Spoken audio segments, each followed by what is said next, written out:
Bonjour ou bonsoir, chers internautes, tout dépend d'où est-ce que vous êtes dans le monde. Bienvenue à votre émission Homecoming sur Madère TV. Nous avons le plaisir de recevoir aujourd'hui un couple, une fois n'est pas coutume, Monsieur Alain Diop et son épouse, Madame Ndeye Sorna Diop. Bonjour. Bonjour à vous, Monsieur Madera, et bienvenue.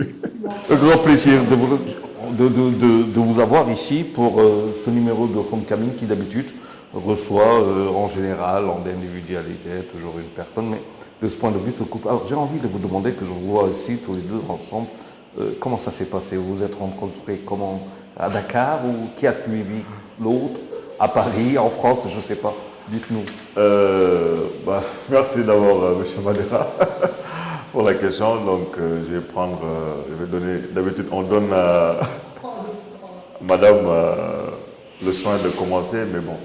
Oui, on est un couple. On s'est rencontrés en 2000, tout juste après notre bac, ici au Sénégal. Donc, par la suite, Madame est partie poursuivre ses études en France, à la Sorbonne. Et moi, je l'ai suivi. Je l'ai suivi l'année d'après. Voilà. De façon ramassée, c'est ça. Ne ramassons pas, madame. Dites-moi. Cette interview. Effectivement, on s'est connus à Dakar. Vraiment le hasard. Parce que vaguer à nos occupations personnelles, on s'est rencontrés par la porte des choses. Et depuis 2000, on est inséparables. Et parents de 3 magnifiques enfants. Ouais. Magnifiques enfants inséparables dans la vie, et vous êtes aussi ensemble professionnellement. Et j'ai envie de vous demander comment ça s'est passé, cette vie en France, de couple. En France, vous avez vécu en couple en France, vous êtes en train de le vivre aussi actuellement à Dakar, après le retour. La différence entre la vie de couple ici et en France? Bon, déjà, en fait, on était parti pour les études, hein, donc ça a commencé comme tout bon étudiant, avec des galères, des petits boulots. Une fois qu'on a eu nos diplômes, on a commencé par des stages. Moi, en premier lieu, dans une multinationale pharmaceutique. Après, par la suite, en tant que généraliste RH, hein, donc j'avais toutes les fonctions, paye, administration du personnel, formation, etc. Et c'est par la suite que j'ai rejoint une autre structure qui est dans l'industrie automobile, qui s'appelle City Technologies, où j'ai fait ma petite carrière. Et par la suite, voilà, j'ai créé ma première boîte qui s'appelait About Search, qui est aussi dans tout ce qui est recrutement. L'objectif a toujours été de recruter et d'envoyer, en fait, dans nos pays d'origine. Voilà. Mais c'était un parcours qui a commencé, comme j'ai dit, en tant qu'étudiant. Après, on est rentré dans la vie active, on s'est marié, on a fondé une famille, et par la suite, on est rentré au Sénégal. Voilà. Et la différence de vie de couple en France que vous vivez au Sénégal, c'est... Il y a une différence dans la mesure où en France, on était dans un rythme qui était assez strict. Ouais. Donc on se voyait que le soir, le matin, c'était assez strict pour déposer les enfants entre l'école, les crèches, les garderies, aller au travail, être à l'heure. Le soir aussi, en tout cas pour nous deux, c'était très speed. Récupérer les enfants, faire des courses, faire à manger, faire des devoirs, faire la maison et rentrer. Aujourd'hui, on a moins cette pression au Sénégal parce que heureusement, on a beaucoup d'aide sur place. Donc, on a plus le temps de nous concentrer sur la famille et d'être avec les enfants et d'être en couple également. Et comment vous viviez, c'est chacun de votre côté, vous étiez, c'est vrai, il y a le couple, mais chacun de son côté, au travail, dans une société qui n'est pas la vôtre. Ouais. Comment individuellement vous viviez ça?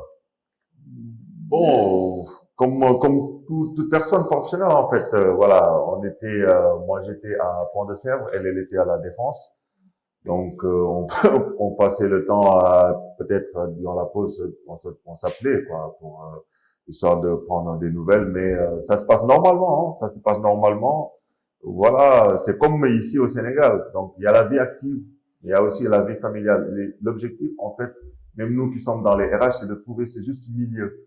Voilà, de la vie professionnelle et de la vie familiale. On n'a pas la même vie familiale selon que l'on soit en France. Ah non, On n'a pas la même vie familiale et même au niveau professionnel. Ouais. c'est beaucoup plus challenging, je dirais, parce qu'on est attendu déjà pour un étudiant sénégalais de nationalité sénégalaise, il y a tout un process pour avoir la possibilité de travailler en France. Ouais. Et nous, on a fini nos études, c'était au moment de la crise financière en 2008-2009. C'était très compliqué pour les entreprises françaises de s'engager parce qu'il y avait un montant assez énorme quand même à payer pour pouvoir recruter un étranger. Donc, et faire toute la paperasse, justifier de pourquoi on recrute un étranger par rapport à un Français, montrer vraiment beaucoup de justificatifs. Donc c'était très compliqué et très challenging pour nous parce que du moment où une entreprise s'engage à faire tout ce process avec nous, il était de notre devoir de nous donner à 200% pour ne pas décevoir. Et par rapport aussi à notre culture, on voulait vraiment être au top du top. Donc on travaillait beaucoup plus, on ne comptait pas les heures, on travaillait à la maison. C'était pas évident. Mais voilà, c'est une expérience qui nous sert L'étudiant sénégalais, le jeune africain, en tout cas étudiant qui est en France et qui voudrait travailler, a-t-il doublement plus de pression? Doit-il faire beaucoup plus qu'en français, justement pour postuler à des fonctions? Ah oui, ça c'est certain, c'est certain. Déjà, en fait, avec la barrière culturelle, la barrière de certaines entreprises qui n'ont pas en fait une culture, je dirais, poussée, une connaissance poussée de l'Afrique, avec déjà de recruter un Africain à la place d'un Français, il faut le justifier, d'une part. Donc, quand les entretiens se passaient très bien, après, il y avait la barrière administrative aussi. Voilà. Et tout ça, c'était fait quelque part pour décourager, entre guillemets, le recruteur pour qu'il puisse recruter ces Africains-là. Mais malgré tout, autant que faire se peut, on poussait les barrières, les portes déjà ouvertes, les portes déjà fermées, pour se donner notre chance de pouvoir, en fait, nous intégrer, trouver notre place en France. Voilà. Donc, c'est toujours un parcours du combattant. C'est pas facile, mais tout ça, en fait, nous rend plus solides, plus déterminés, plus résilients, parce qu'on n'avait pas le choix, en réalité. Voilà. Et ça, c'est le parcours pour pratiquement tous les étudiants qui soient sénégalais, ivoiriens, camerounais, etc. Voilà, c'est vraiment la croix et la bannière. Et sans compter, derrière tout ça, sans compter la difficulté pour obtenir ces papiers-là, que malgré le fait qu'on ait une entreprise qui nous accompagne, il fallait passer les nuits dans des préfectures pour pouvoir déposer son.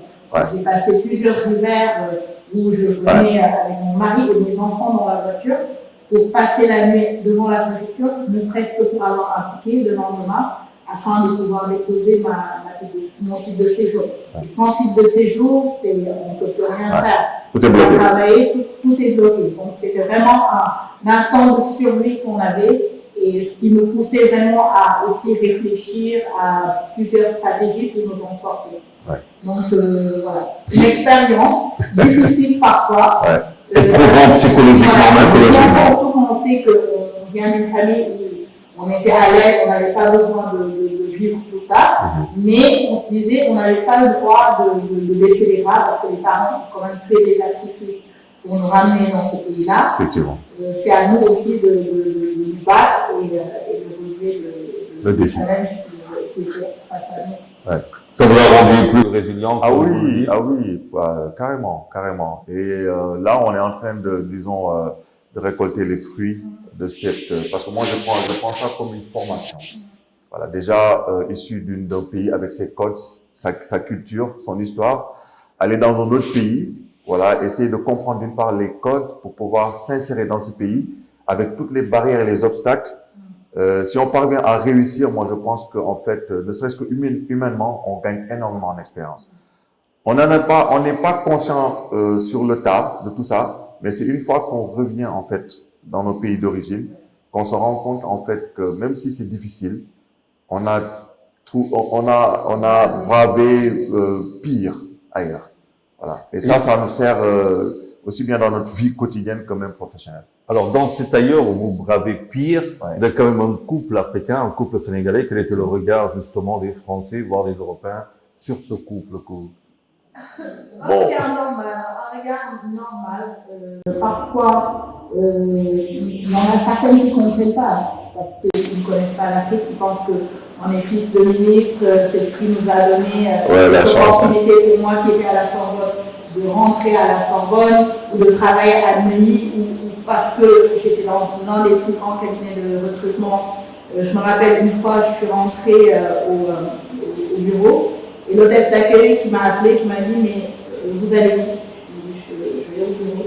Elle m'a dit mais vous travaillez ici? Je dis oui, pourquoi? Elle m'a dit mais vous êtes sûr que vous travaillez ici? Vous n'êtes pas trompé. Vous avez pour une folle. Exactement. Peut-être une femme de ménage. Voilà. Ou je ne sais pas quoi, mais en tout cas, elle était choquée de me voir. Et du coup, je suis allée à mon bureau, j'ai appelé son responsable et je lui ai dit de monter avec elle pour qu'elle comprenne que voilà, c'est pas une façon de faire. Ouais. Parce que je pouvais être un candidat. Et ça, c'est en quelle année, ça? C'était dans les années 2008. C'est très récent, ça. Ouais, c'est très récent, ouais, c'est très récent. Et je me rappelle aussi la première année où j'ai dit à mes amis à la fac que j'allais au Sénégal, c'était des questions tellement bizarres. À un moment donné, il faut quand même se documenter, se renseigner d'autres pays. On ne peut pas être aussi fermé et borné. Est-ce que c'est seulement être fermé ou est-ce autre chose? Non, Est-ce bon, que l'ignorance de l'autre ou alors peut-être il y a Il y avait quand même des choses qui n'étaient pas bizarre. Qui étaient bizarres. On peut assimiler ça à du racisme. Oui, Voilà, mais moi bien je dirais plutôt que c'est un manque de culture. de culture et de- Parce qu'en même temps, en fait, autant on a pu avoir des expériences bizarres, mais on a eu des amis aussi, des Français. Je veux nommer Xavier Trébuchet, je lui rends hommage. Parce que c'est quelqu'un qui nous a beaucoup aidé, même quand on était étudiant. Il m'a trouvé mon premier boulot. Voilà, il m'a aidé. C'est un amoureux du Sénégal. Donc c'est un Sénégalais, il se considère comme un Sénégalais. il a vécu ici? Non, il vient mais souvent il vient en vacances. venir Voilà, en donc vacances. comme on peut avoir des expériences un peu douloureuses dues à leur un manque de connaissance de culture, autant on peut trouver aussi des personnes qui sont vraiment très gentilles, très ouvertes, qui nous ont accueillis à bras ouverts, qui nous ont aidés à nous insérer. Voilà, donc c'est ce mix des deux expériences qu'on a pu avoir. Alors, vous décidez de rentrer au Sénégal alors que vous avez toutes les commodités, justement. Les salaires ne sont pas les mêmes, les conditions sociales et tout ça ne sont pas les mêmes. Pourquoi? Alors pourquoi? Parce que déjà la famille commençait à s'agrandir. Exact. Et on avait toujours en tête qu'on voulait que nos enfants grandissent en Afrique et adoptent certaines Culture. la culture Et la africaine valeur. et les valeurs africaines. Parce que c'était très important pour nous. On observait aussi, vu qu'on est dans les ressources humaines, on observait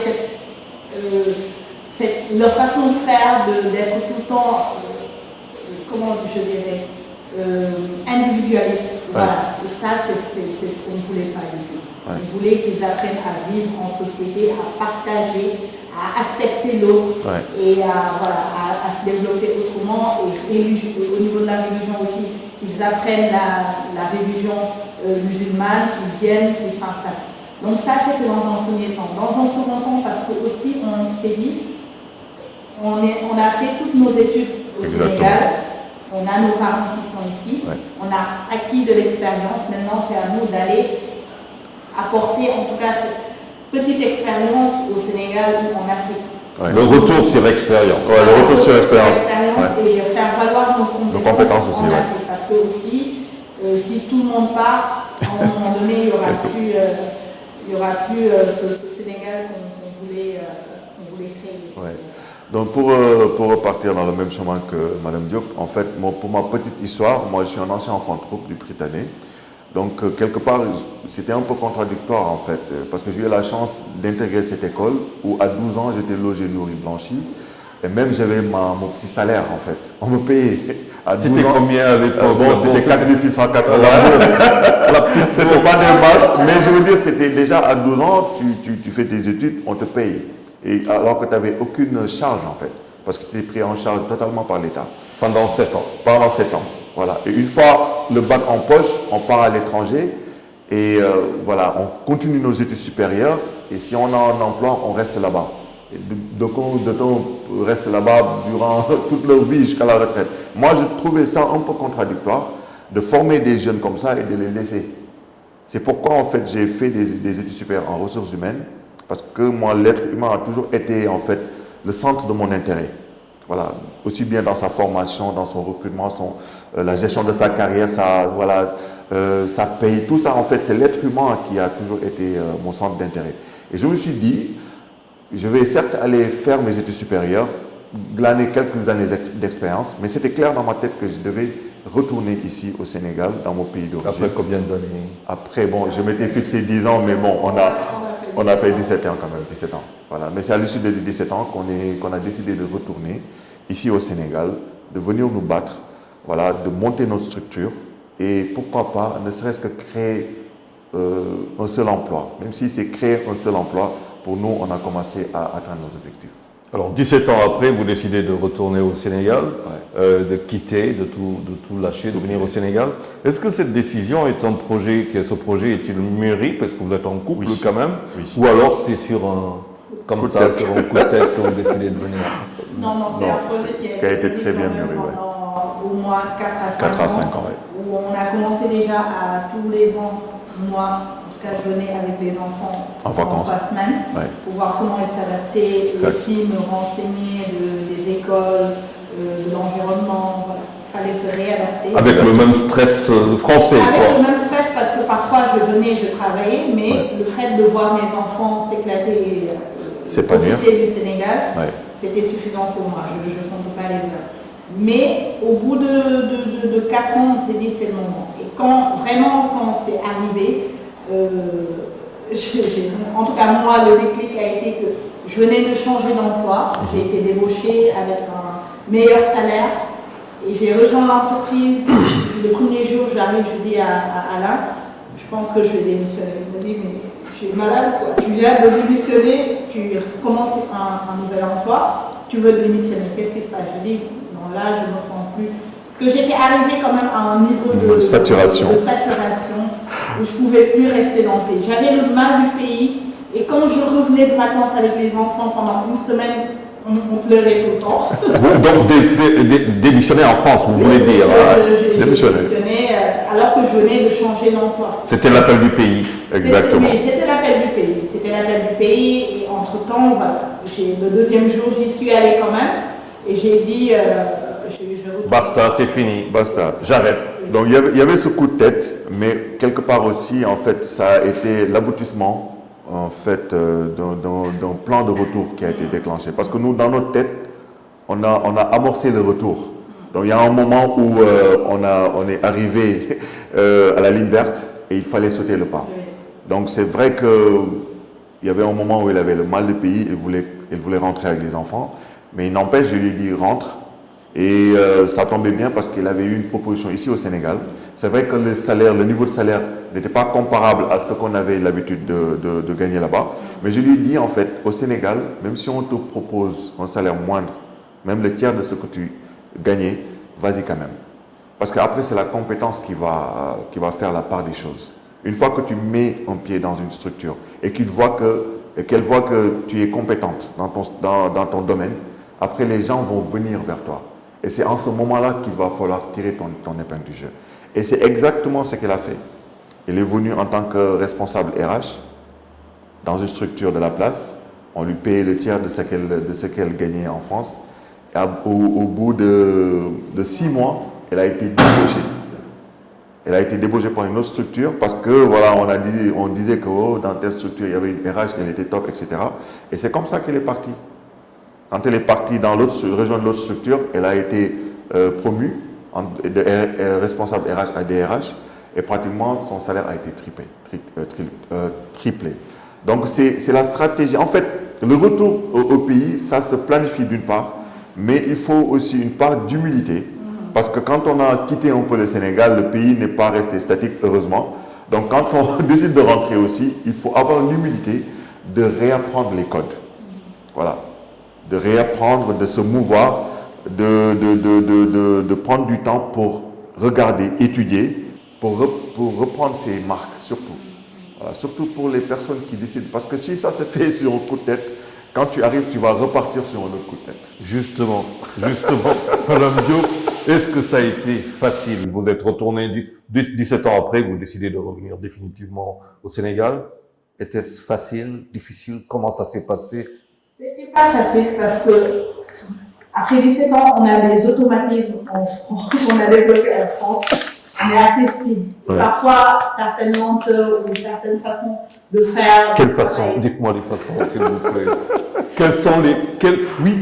Quelles sont ces façons qui sont déplaisantes et difficiles? Au niveau professionnel, parfois, il y a des choses qu'on ne comprend pas. En tout cas, qu'on ne se permettrait jamais de faire. Quelle chose?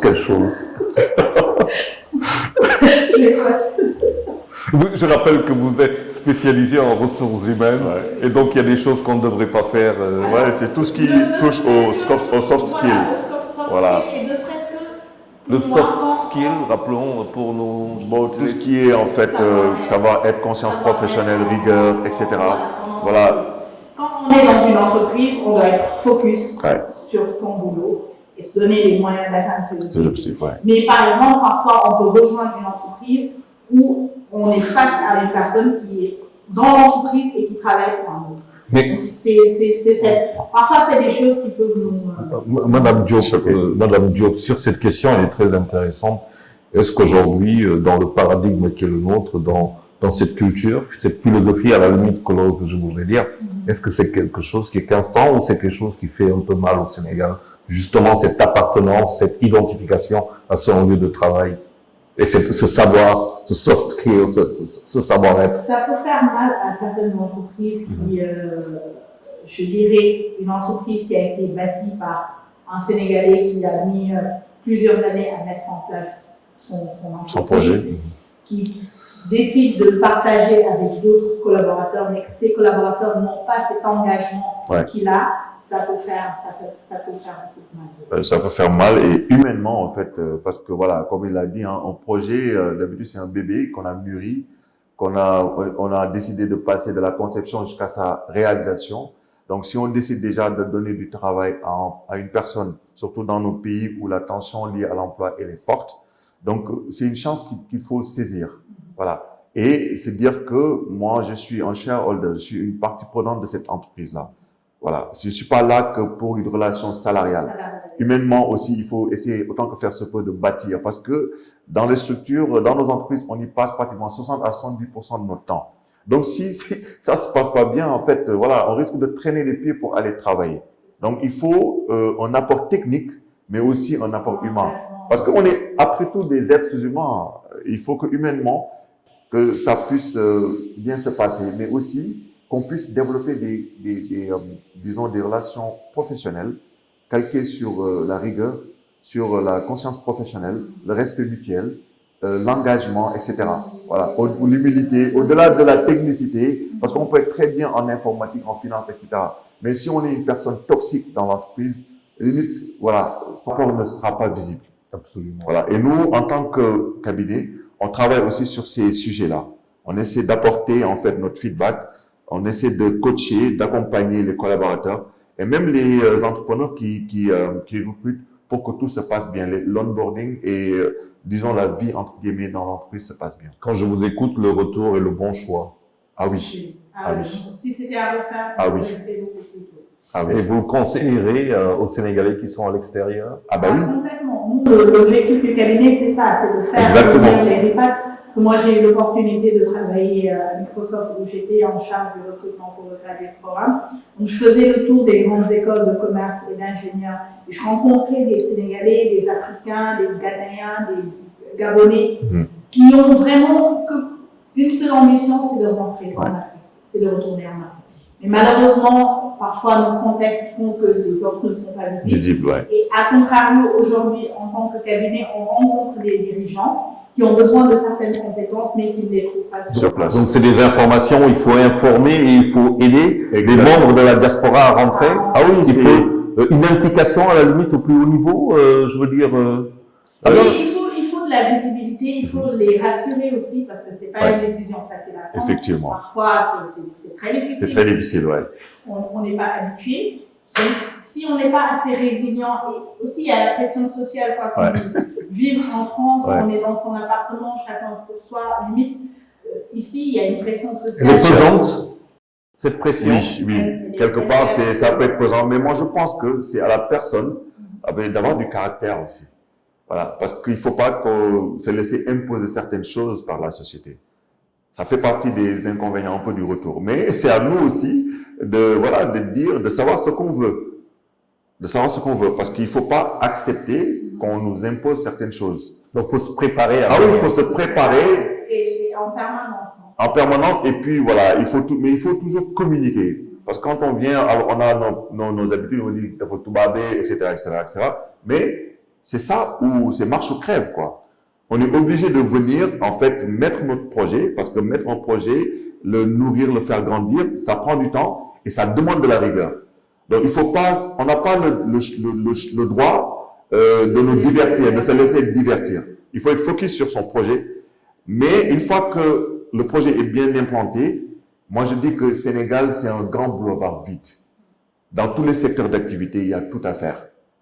Et c'est là où, en fait, l'apport de la diaspora peut être pertinent, dans la mesure où c'est pas qu'ils sont plus intelligents que les locaux, mais le fait d'être parti dans d'autres horizons, d'avoir fait d'autres formations, d'avoir travaillé dans d'autres organisations, c'est une richesse, en fait, à faire valoir. Vous voyez? Donc, s'il y a une valeur ajoutée qu'on peut avoir du fait qu'on a pu avoir une expérience, disons, complémentaire qu'on a pu glaner ailleurs. Voilà. Donc, c'est seulement ça, ces statuts-là qu'il faut mettre à profit pour venir soit intégrer des structures pour venir les consolider ou bien créer sa propre structure. C'est vrai qu'il y aura, c'est difficile pour avoir des marchés, pour démarcher certaines choses. Au début, ça peut être difficile. Mais une fois qu'on prend le temps, qu'on met de la patience, de la rigueur, une fois que la mayonnaise prend, les gens vont venir vers vous. Et c'est là, c'est en ce moment-là qu'on va tirer notre épingle du jeu. Justement, vous décidez de rentrer, non pas pour travailler mais vous mettez en place une structure. Cette structure s'appelle, que je lis devant moi, Impact Talent. C'est quoi Impact Talent? Impact Talent. Alors, Impact Talent, c'est un cabinet de recrutement. On est sur du recrutement sur tous les niveaux de poste, du junior qui sort de l'école au cadre dirigeant, en passant par de l'intérim qui est de la mise à disposition de personnel pour une entreprise qui a, par exemple, une force commerciale qui ne veut pas que cette force commerciale dépende juridiquement de son entité parce que c'est pour accroissement d'activité ou autre. On met à disposition du personnel, c'est nous qui faisons le recrutement, mais qui gérons également toute la partie administrative, les contrats, et quand il s'agit de contrats, voilà, c'est nous. Et en même temps, on travaille avec des partenaires, des experts certifiés dans leur domaine d'activité sur de la formation. Ouais. Donc en gros, voilà Impact Talent, et on est en train de lancer un autre projet qui va vers les jeunes, parce qu'on a été à leur niveau. Étant cabinet de recrutement, on reçoit énormément de CV de jeunes diplômés. On s'est dit pourquoi pas nous mettre là-dessus, les accompagner à mieux s'insérer sur le marché de l'emploi. Voilà.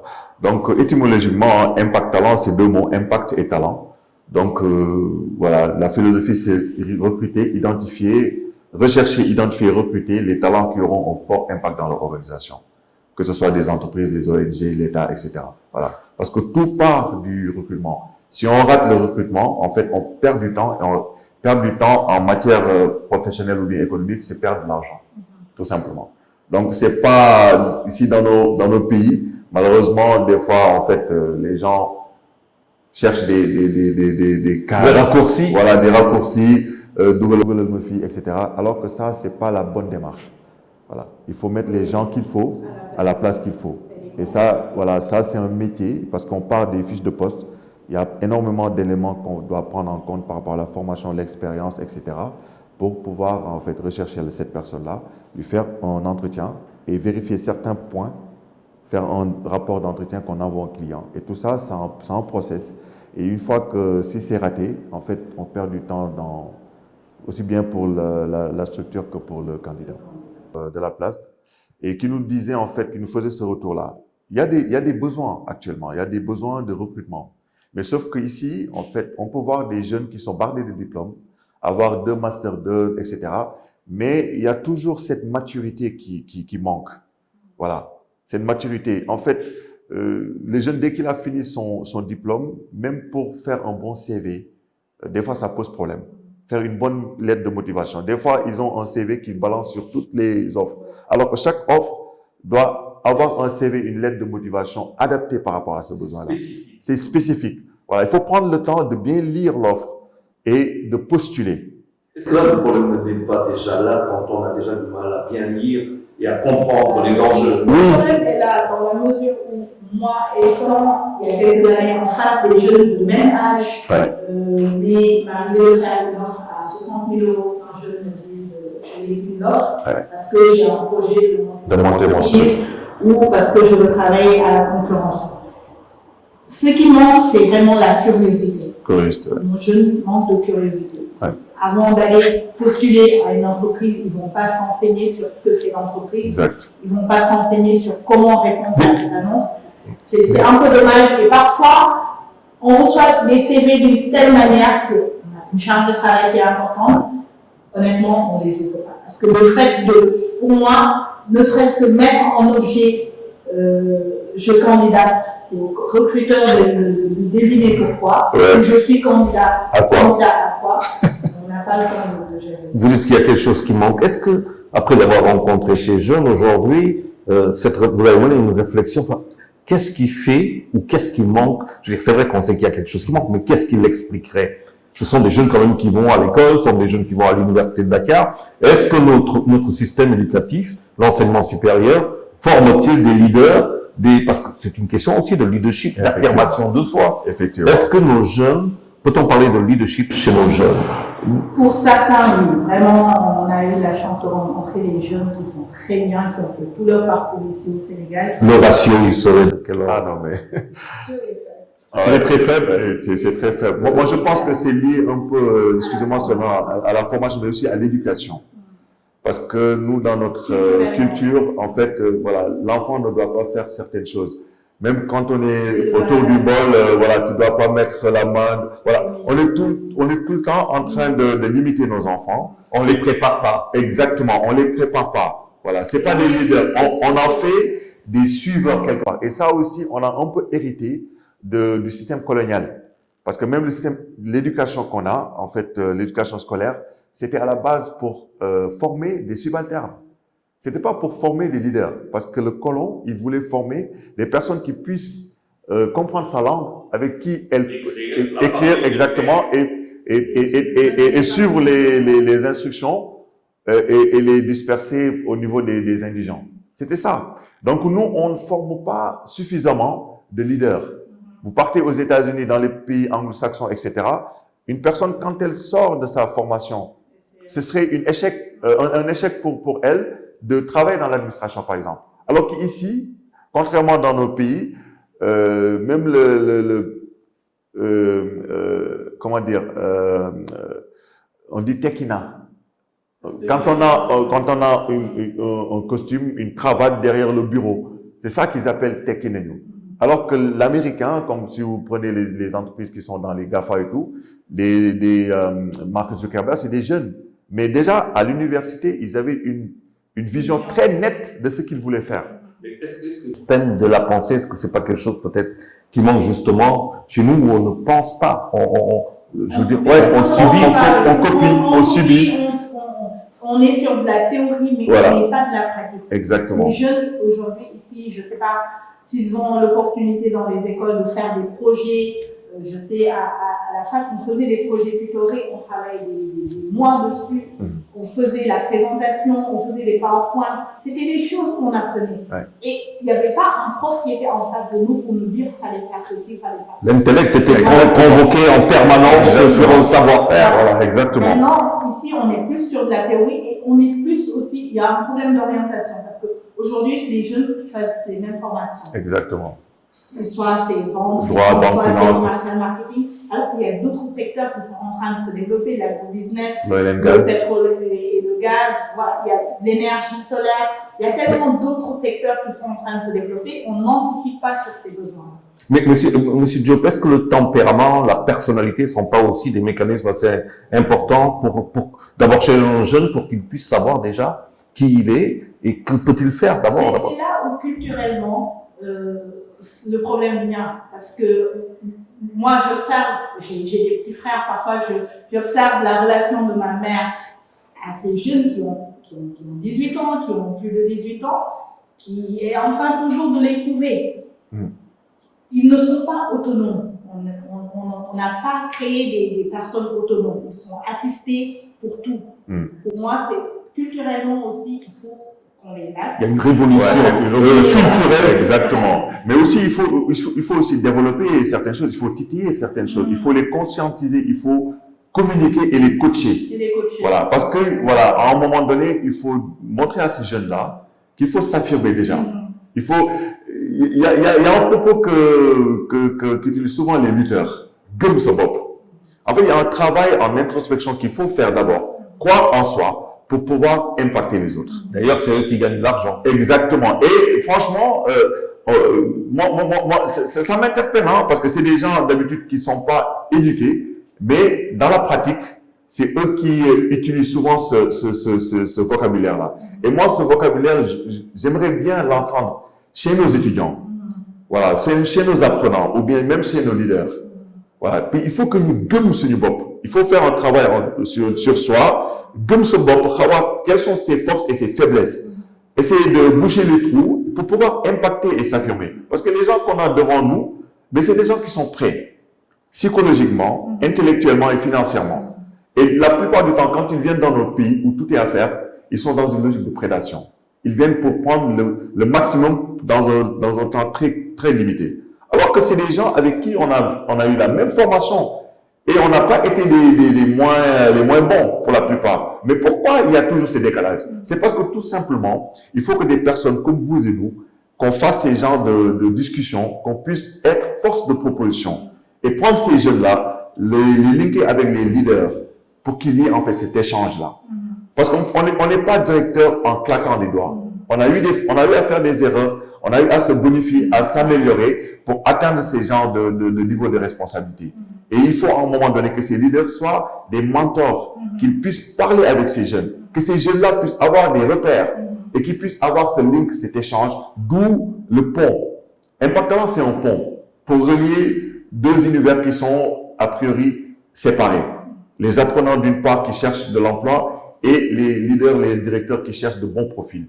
Maintenant, on essaie de voir de part et d'autre quels sont les besoins et quels sont l'offre actuelle et quels sont les manquements par rapport. Et nous, on est là pour, autant que faire ce plan, modestement, voilà, apporter notre savoir-faire, pour essayer un peu de tirer vers le haut l'existant.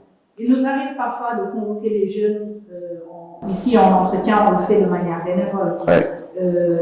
Pour les faire des entretiens de groupe. Ouais. Mais quand il s'agit de se présenter en groupe, ça pleure. Nous, on est mal à l'aise finalement parce qu'ils ne sont pas habitués. Ils faut qu'ils sortent de leur zone de confort, ouais. qu'ils osent et qu'ils aillent vers les gens, qu'ils se renseignent. C'est comme ça qu'ils vont se développer, je pense. Nous sommes arrivés au terme de notre belle émission. C'était une première de recevoir un couple, mais je pense que nos téléspectateurs, nos internautes, en tout cas de Madère TV, vont beaucoup aimer. Je vais peut-être finir par là où vous avez fini vous-même. Vous avez donné un conseil. J'allais vous demander quel conseil donneriez-vous à notre jeunesse, et puis surtout à ceux qui veulent partir, et puis peut-être le mot de la fin.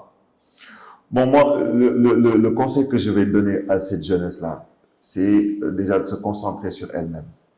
La jeunesse, c'est la force, c'est la fraîcheur. La jeunesse ne doit pas s'assimiler à du désespoir. Non. La jeunesse, c'est le dynamisme. Surtout dans un pays où dans le soleil, où il y a énormément de ressources. Il y a, que ce soit des ressources minières, des ressources, il y a énormément de choses à faire. Donc, je conseille à cette jeunesse-là, non seulement de se concentrer sur eux-mêmes, de faire le bilan de leur propre force et de leur propre faiblesse, de faire des formations, mais de croire en eux. Ici, même, je vous donne un exemple. Même l'aiguille, on est obligé de l'importer. Les clous. Je donne des petits exemples, hein, alors qu'on a des fers de falais. Pourquoi pas mettre en place des industries de transformation qui pourront nous permettre de prendre nos ressources minières et de les transformer. Tout ça, c'est des choses qu'il faut faire.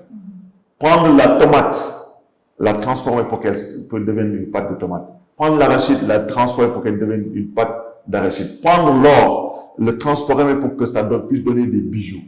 Et c'est dans cette transformation-là qu'on peut mettre en place des industries. La valeur ajoutée. De la valeur ajoutée. Et ça, sur ce plan-là, tout est à faire. C'est pourquoi je dis à cette jeunesse, si j'ai un conseil à leur donner, là où vous allez, en Europe, je ne dis pas que vous allez rien gagner. Mais si vous allez gagner quelque chose, c'est surtout de l'expérience. Et cette expérience-là, si vous l'avez là-bas, ça ne va pas vous servir à grand-chose. Voilà. Moi, je pense que maintenant, avec l'Internet, on a une ouverture dans le monde entier. Toutes les informations qui, il y a quelques années, nous étaient difficiles d'accès, le sont moins maintenant. Il faut être curieux, croire en soi et essayer de combler les besoins. C'est dans cette démarche de combler les besoins, c'est là où naissent des idées d'entreprise qu'il faut essayer, en fait, qu'il faut bien concevoir avec un bon business plan, trouver des partenaires parce que on a vu que l'État aussi, à travers ses démembrements, que ce soit la DER, etc., il y a énormément de choses qui sont mis en place. C'est vrai qu'il y a des choses à parfaire, mais il y a des solutions qu'il faut s'approprier et être résilient pour bâtir quelque chose. Voilà. Moi, c'est le conseil que j'ai. Moi, je pense qu'Alain a tout dit. Je rajouterai juste d'être patient également. Oui. Parce qu'ils sont souvent très pressés. Comme ils disent, du taille, c'est pas possible. Il y a un processus. Parce que même pour naître, il y a un processus de 9 mois pour arriver au monde. Donc, il faut cette patience et cette curiosité. Et peut-être je lancerai un appel aux dirigeants qui sont aujourd'hui dans nos sociétés, dans les entreprises, que ce soit dans le public ou dans le privé, de se rapprocher aussi de ces jeunes, de partager de l'expérience, de leur redonner de l'espoir et de leur redonner cette chance d'intégrer ces entreprises. Que le recrutement ne soit plus comment le yoni, là tu viens de la part de qui? Non, que ce soit basé sur des compétences. Aujourd'hui, il y a des organismes internationaux. Le recrutement est basé sur les compétences. Un jeune, on ne peut pas lui demander de l'expérience. Ce qu'on va lui demander, ce sont des valeurs, ce sont des qualités humaines. Et après, on le forme. Il faut aussi qu'il soit prêt à accompagner et à former cette jeunesse-là. Et je leur demanderai aussi d'être beaucoup plus curieux et d'être beaucoup plus méticuleux. Parce que sinon, ça ne va pas le faire. Ça va décourager ceux qui veulent les aider. Et c'est pas le but. Et modestement, nous, en tant que structure Impact Talent qui tourne autour du conseil RH, on se donne cette ambition-là d'accompagner ces jeunes-là à travers nos formations de coach, de prise de parole en public, des mises en situation, etc. Il y a pas mal de formations qu'on a mis en place, certifiées, pour justement accompagner ces jeunes-là. Très bien, merci en tout cas de vous avoir reçu à Homecoming. Je retiens que si aux États-Unis on demande à un jeune qu'est-ce qu'il sait faire, en France son diplôme, au Sénégal c'est Kandaham, Kanmoloyoni, et que c'est pas avec ça qu'on va développer le pays. C'était un plaisir de vous recevoir, monsieur et madame Alain Diop, Ndeye Studio à Homecoming. Autant pour moi, Ndeye Sokhna Diop, de vous recevoir chez nous. Au plaisir et nous donnons rendez-vous à nos chers internautes pour un autre numéro. À très bientôt. Merci à vous.